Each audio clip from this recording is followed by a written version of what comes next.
Sir आपका पहला interview था, बात करें इंटरव्यू देने से पहले, यानी कि कल क्या फीलिंग्स थी, क्या आप सोचे? तो थोड़ा मतलब कभी कभी डर लग रहा था कि मतलब क्या होगा नहीं। क्वेश्चंस आपसे नहीं आ रहे थे, आप बेसिकली उनको कैसे टैकल कर रहे थे? तो मैं थोड़ा मतलब डर गया था, अचानक से थोड़ा डाउन होने लगा। अच्छा रहा इंटरव्यू और वो लोग खुश थे।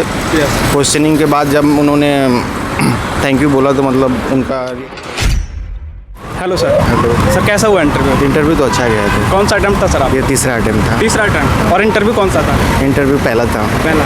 सर जो पिछले अटेम्प्ट थे वो ईएस का दे रखा है, इंजीनियरिंग सर्विसेज का। अच्छा। सर जो पहले अटेम्प्ट थे उनका क्या रिजल्ट रहा? उसका रिजल्ट प्री नहीं क्वालिफाई हो पाया था।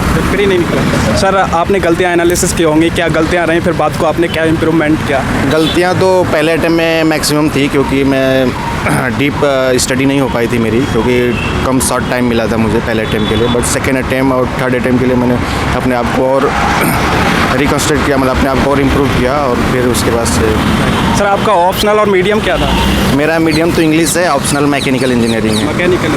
ओके सर, थोड़ा अपने बारे में बताएं, आपका नाम क्या है और एजुकेशनल बैकग्राउंड क्या है? मेरा नाम संजय राजेंद्र यादव है और मेरा एजुकेशन बी मैकेनिकल और एमटेक मैकेनिकल इंजीनियरिंग में हुआ है। और अभी मैं एनसीईआरटी में पोस्टेड हूँ। हाँ, मतलब रिसर्च साइंटिस्ट पोस्ट पे। हाँ, तो यही मेरा सर आप अभी इंटरव्यू दे के आ रहे हैं, तो कैसा एक्सपीरियंस रहा आज के इंटरव्यू? आज का इंटरव्यू तो मेरा पहला ही था और अच्छा रहा इंटरव्यू और वो लोग खुश थे। क्वेश्चनिंग के बाद जब उन्होंने थैंक यू बोला तो मतलब उनका रिएक्शन नॉर्मल था और अच्छा था। सर बोर्ड कौन सा था?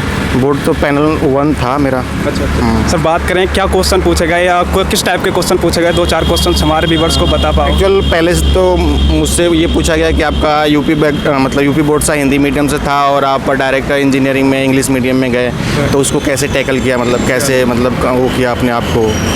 फिर उसके बाद से फिर हॉबीज़ से रिलेटेड क्वेश्चन पूछा, फिर स्पोर्ट मैंने डाल रखा है तो स्पोर्ट से रिलेटेड पूछा। क्या क्वेश्चन पूछे थे हॉबी से? आपकी हॉबी क्या है? मेरे हॉबी स्पोर्ट था और रीडिंग बुक था। तो रीडिंग बुक मतलब कौन सी रिसेंटली बोले कि 3 दिन के अंदर की कोई बुक पढ़ी हो आप तो बताइए। और फिर से अभी फुटबॉल मेरा था तो स्पोर्ट में, तो मैं फुटबॉल से रिलेटेड उन्होंने पूछ दिया क्वेश्चन। सर कोई डैफ से और डिस्ट्रिक्ट वगैरह से क्वेश्चन पूछे हो? किससे?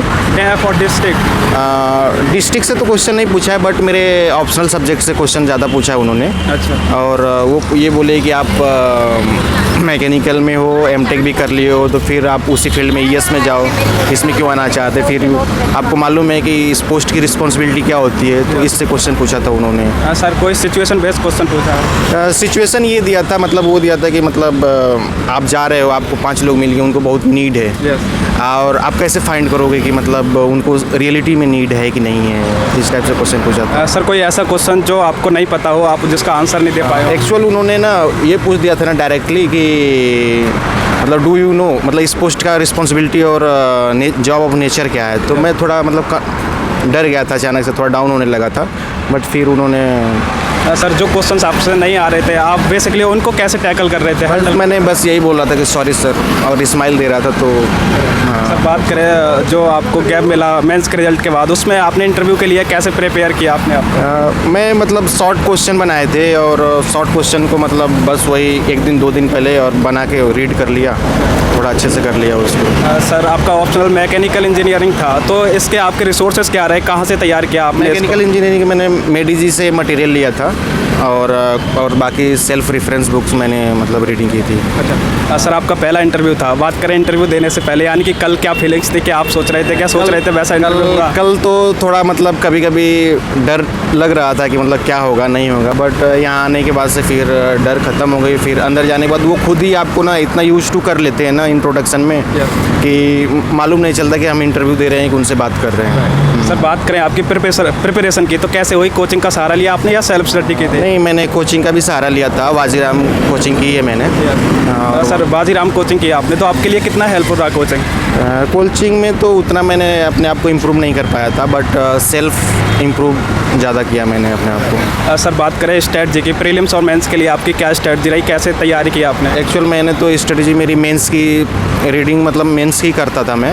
और उसके साथ मतलब प्रीलिम्स से 3 महीना 4 महीना पहले फिर प्रीलिम की स्टडी मैंने वो ऐसे किया। सर जैसे कि अब प्रीलिम्स आने वाला है, तो एस्पिरेंट को आप कैसे क्या करना चाहिए, कैसे तैयारी करनी चाहिए? अभी तो बस अपने क्वेश्चन पेपर छुड़ा के और जितना ज़्यादा जो उन्होंने अपना नोट्स बनाया उसको रिवीजन, नंबर ऑफ़ रिवीजन हो तो अच्छा रहेगा। सर एक एस्पिरेंट कमेंट कर रहा था अभी, कल परसों की बात है, वो पूछ रहा था कि इकोनॉमिक्स के लिए क्या रिसोर्सेज रखें अभी से, मतलब जो प्रीलिम्स आने वाला है उसको वो देना चाह रहे थे, तो इकोनॉमिक्स के लिए कैसे तैयारी कर लें? इकोनॉमिक्स के लिए तो यार ऑप्शनल है इकोनॉमिक्स, शायद होगा उनका, पर ऑप्शनल के लिए तो इकोनॉमिक्स का मतलब क्लास तो ले ही रखा होगा।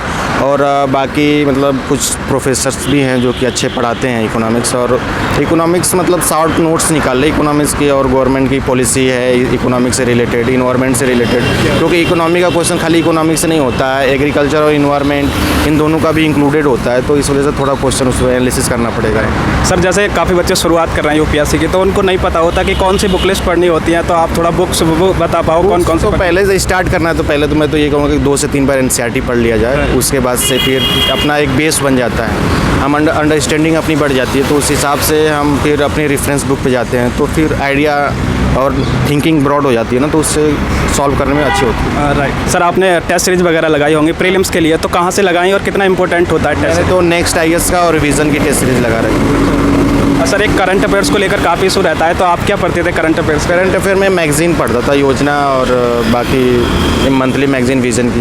राइट सर, जैसे कि यूपीएससी एक काफ़ी लंबी जर्नी है, आपको भी 3rd अटेम्प्ट था आपको, तो काफ़ी समय हो गया, तो इसमें आपने अपने आप को मोटिवेट कैसे रखा? यार किसी इंसान को मोटिवेट खुद से होना चाहिए, ना कि दूसरों से होना चाहिए, मैं तो ये कहूँगा। और उसको अगर खुद से नहीं हो रहा है तो अपने माँ बाप को देख ले, तो वो कितना स्ट्रगल करके यहाँ भेज रखे हैं हमको, और पढ़ने के लिए, वो भी स्पेशली पढ़ने के लिए। पता नहीं वो कैसे रहते हैं, लेकिन हमें तो अच्छे से रखते हैं ना, तो ये अपने माँ बाप से मोटिवेट होना चाहिए, माता पिता बहुत इम्पोर्टेंट होना चाहिए। राइट सर, बात करें आपकी ऑल ओवर जर्नी की, तो कैसी रही, किन किन समस्याओं का सामना करना पड़ा आपको? यार समस्या तो आती जाती रहती हैं, बट समस्याओं से अगर हम लड़ेंगे नहीं तो सीखेंगे कैसे?